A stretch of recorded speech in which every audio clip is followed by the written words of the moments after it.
Hello friends, welcome to my channel Sonal from USA, and I'm coming after a long time with this informative video because I saw a lot of videos floating around this topic that 21 Indian students got deported from US and from different ports, not just one, like Atlanta, San Francisco and Chicago. I was very curious about it, and somehow I got hold of two students who were talking about their own experience, how it happened. So let's go to that, and I want to keep this short and brief, but also cover a lot of things around student visa and student community. So these students, they reached Atlanta, and it seems like a normal immigration process. They were asked a few questions like, where are you going, which university, what is your plan, did you pay your fees? And after certain questions, they were kind of detained. What does detain means? Detain means they've been asked to wait for some time, and it sometimes can be like 2-3 hours, 4-5 hours. After that, they again ask them question called interrogation. So they're detained in a room, and then their interrogation is done where they've been asked a lot of questions. If they can answer those questions, and if the officer is satisfied, yes, they get in. If not, they get out. Now, for these two students, when I heard their story, my heart really goes for them, because I heard their story and it was really sad. Now, sad because it's two students that I heard of, were mechanical engineer coming from, I think one from Chennai, one from Bangalore, came here for the higher studies, masters. They chose particular University of St. Louis because it offers some management subjects for them. And they did answer those questions like, okay, we got admission, we are taking this university versus other university because we could choose management subjects. And they also got scholarship of some $5,000, which was amazing. Of course, why would you not choose that university? So even after answering these questions, why they were detained? And I think there is a lot of things going around that. People are making a lot of stories, and my perspective is perhaps the students were not wrong. The timing was not correct, approximately, right? The officer who asked them question, it seems that they also heard some other officer making a comment saying, oh, they're going to have a bad day today, and and perhaps they really had a bad day. So it seems the officer asked them these questions. Then he asked them, whether they have kind of, going for this university, why. They answered the question. One was going for aeronautics, one was going for something else. I do not recollect exactly, but they clearly told that they're going for the St. Louis University because of the choice of subjects and also the scholarship factor. Then they were asked if they paid the fees, and it seems one student started showing the documentation in emails that they were asked to hold off their fees until their orientation is over and they land here. And then officer got hold of all the emails, WhatsApp messages, and a lot of stuff. Now this is insane that their phones were then confiscated, in the sense everything was taken by the officer in their custody. They were asked to wait for long hours, 4-5 hours. They went through their WhatsApp messages, they went through their emails, and they found some WhatsApp messages with consultants, which is pretty common, right?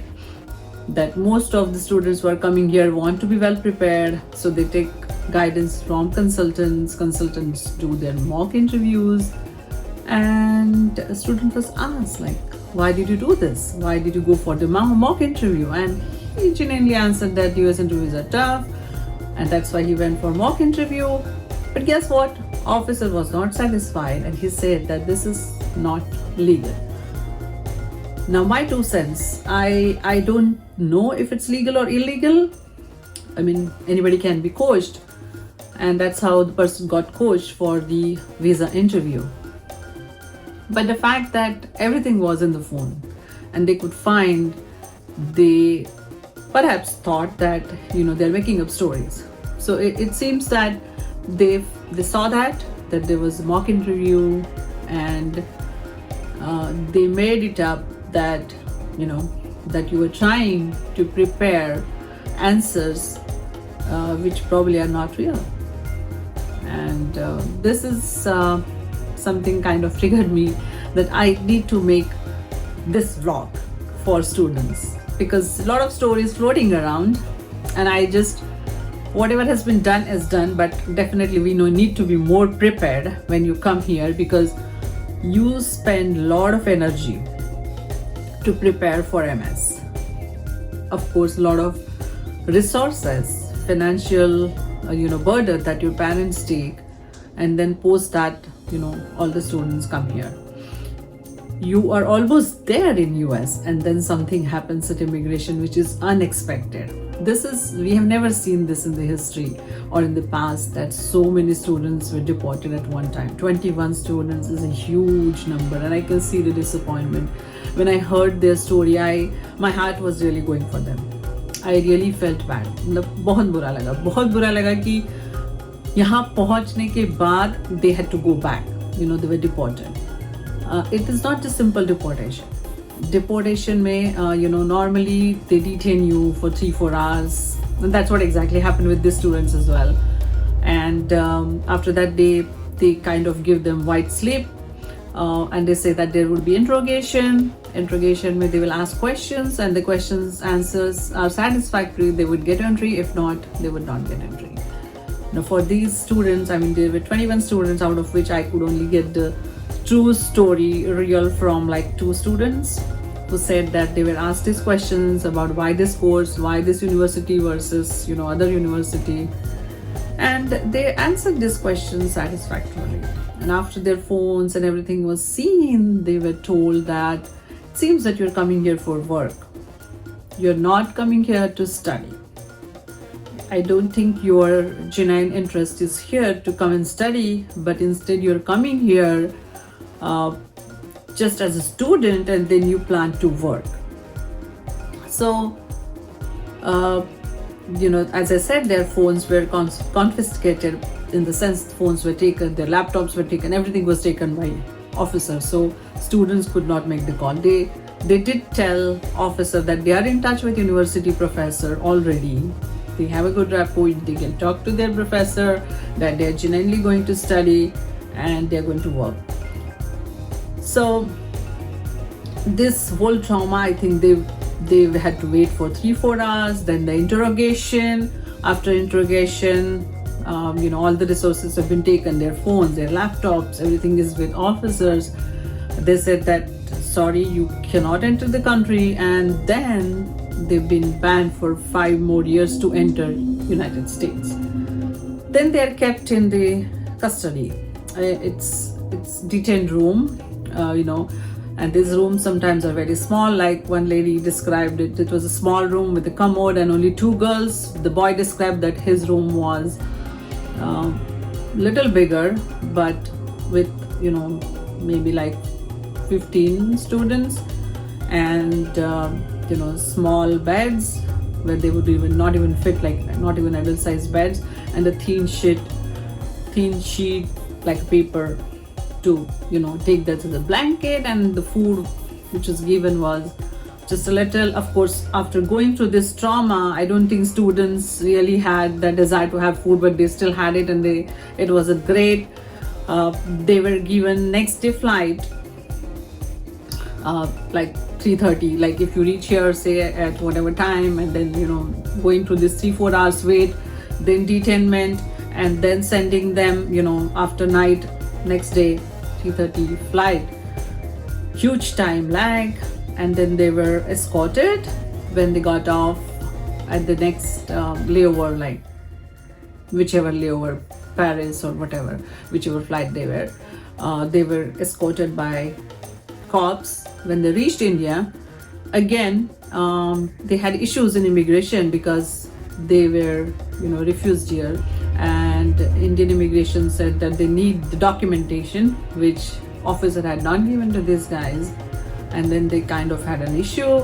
We can send you as a passenger, or we can send you as, detained debarred from US. And then the students insisted that they wanted that because they want to fight that case, which is right, absolutely.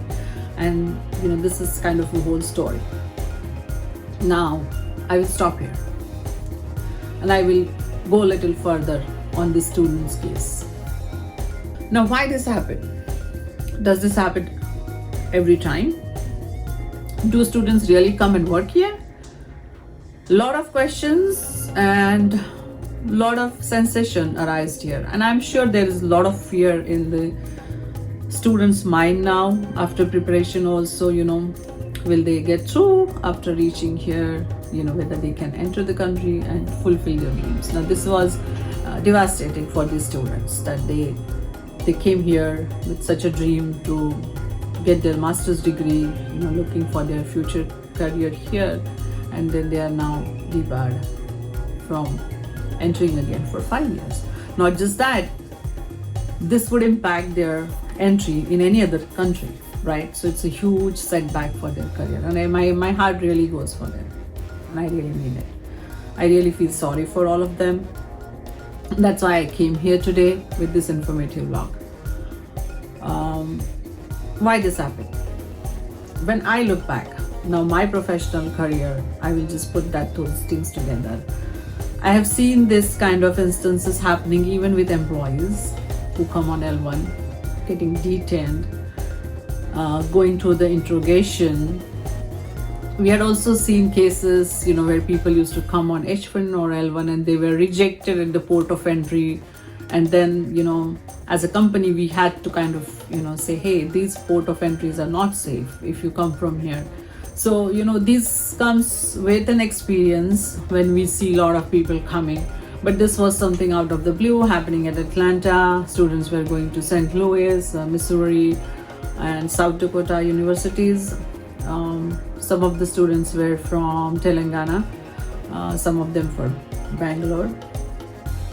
And, as I said, this happened in 3 major airports: Atlanta, Chicago, and San Francisco. And I think most of the students were going to St. Louis, especially these 2 students from whom I heard the story were going to St. Louis. Now, do students really come and work? Answer is yes. Now, there is always a line, like you can do certain things legally and you can do certain things beyond that. What happens that many students, I will not say all, there are many students who come here and who do not work because they are completely focused on their studies and they just want to complete their masters. After that they think about it, but they have enough backing from their parents, financial backing, that they can sustain. But there are students that I have seen, they come here from different kind of economic levels, I would say.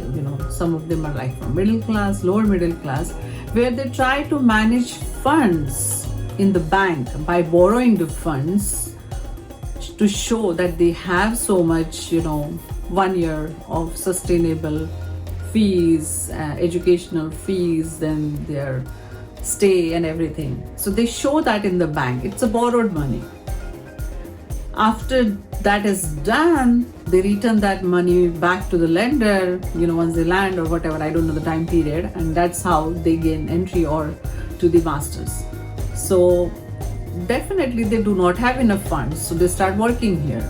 Okay, as a student, you are allowed to work few hours here in a week. I think, and I might be wrong, I think 6 or 8 hours in a week or something.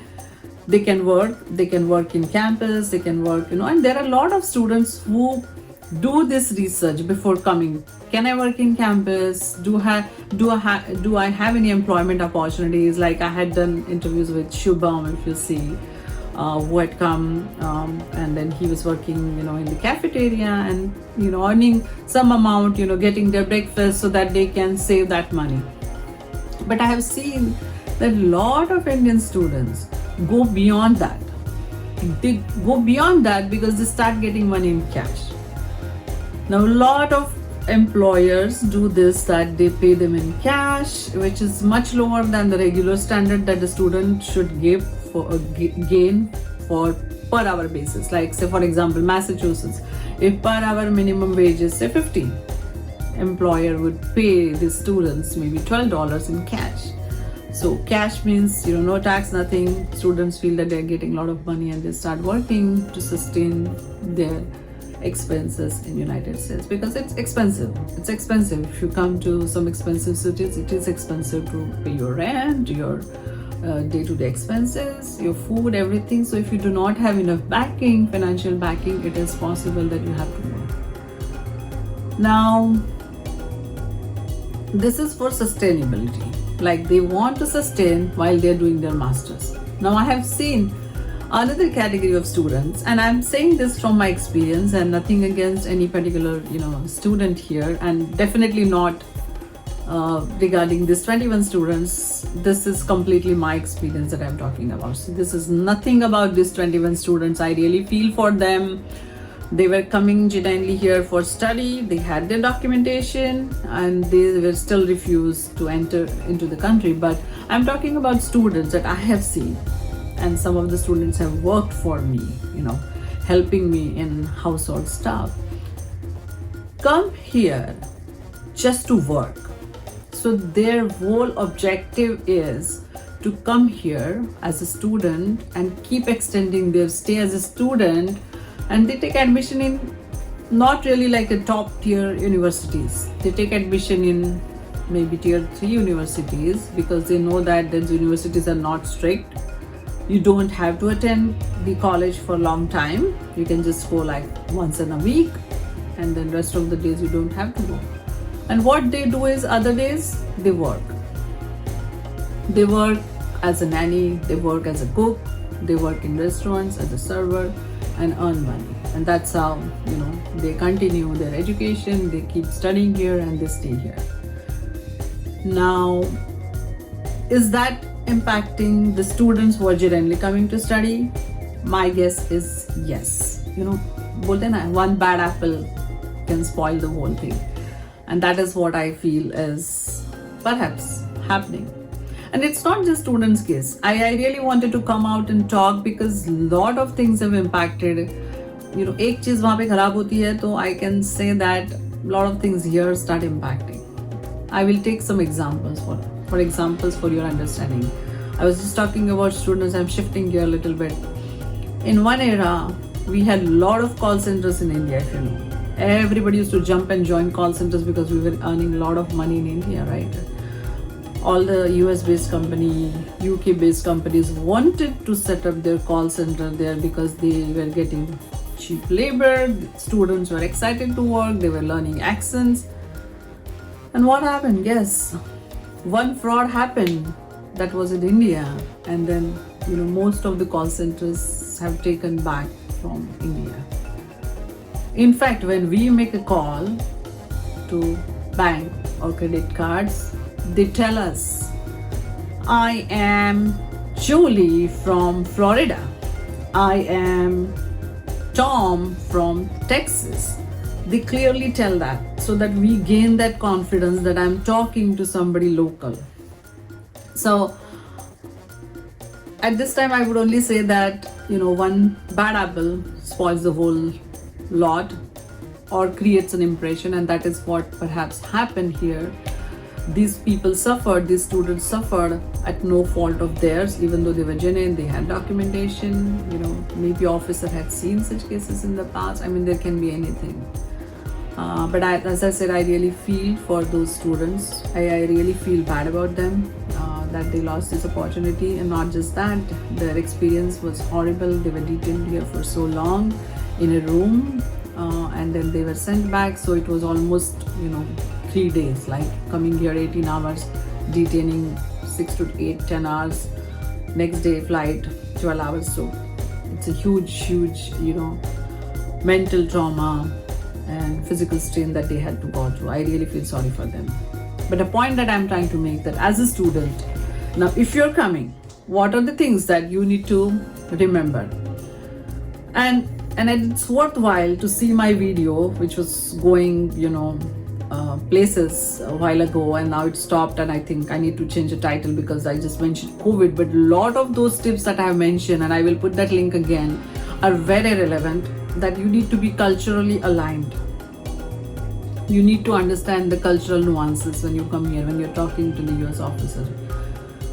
Second thing, I would say as an advisory now with this instance, when you come here, don't keep anything which would tell them that you've been taking coaching for your mock interviews and all those things. If you have even thought about working part-time, I think you should delete all those conversations, because you probably are thinking that you will work maybe 6-8 hours as a student, and that might not be seen in a right light. So these are some of the lessons that I would say that are important. You need to know where you're staying. You should be very firm when you're answering where you're going to stay, what is your financial status, how are you going to take care of yourself, your fees, your accommodation, food, everything. All the answers need to satisfy the officer. And in my previous vlog, I had clearly mentioned that don't argue. And in this case, I think students were arguing. Of course, they were very upset that they were sent back, so they were arguing with the officers, saying, officers, please listen to us, please talk to our professors, and then maybe your mind would change. And officers kept saying that please do not argue with us, because if not, you might be kind of facing a severe penalizing. And as I understand, these officers were making eye contact with them, and when we make an eye contact, I also saw that in India, that we don't smile. So smile. You might be going through a lot of stress, but you need to develop that resilience. And I understand in this situation perhaps anybody would be shattered and they will not have that resilience. But when you're coming, many times I see that students just get relaxed. Oh, now I've reached, I just have to cross this small hurdle of immigration, and this can be a big hurdle, like you've seen in this case. Not just for student visa, but I have seen this in the past even for L1 visas, where people were detained for a long time, B1 visas, where people were detained, sent back, debarred. I have an example where one student, one candidate was coming here on a B1 visa, and his intentions were, I think, to come here and play and earn money in some league. I think cricket, I don't know.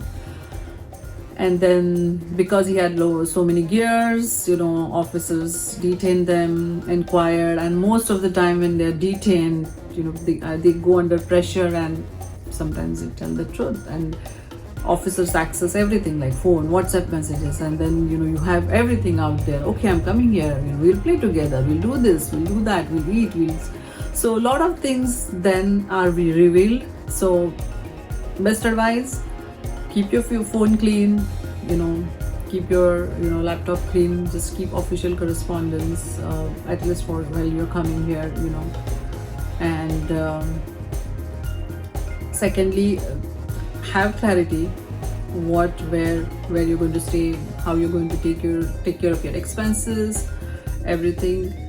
And don't trust on anybody. I also saw one case where one boy came because his uncle said, I'm going to take care of your accommodation, and after coming here, he said, I'm sorry, I cannot take care of your education. So he might have given him sponsorship letter so that he can come, and then he asked him to work in a gas station. He didn't have he did have fees to pay for his first semester. He did not go to the university, and I think university reported that this person has not reported to university, and then there was a detainment letter which was issued. This guy didn't even know, and then his stay became illegal. So you can get into a lot of complexities because this is US. Laws are very strict. You cannot bypass anything.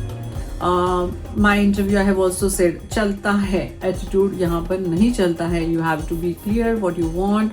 What you say is what you meant. Cultural nuances again. So please refer back to my video for sure if you're coming here as a student, because it's very important. Body language, very important. And lastly, I would say you need to stay humble.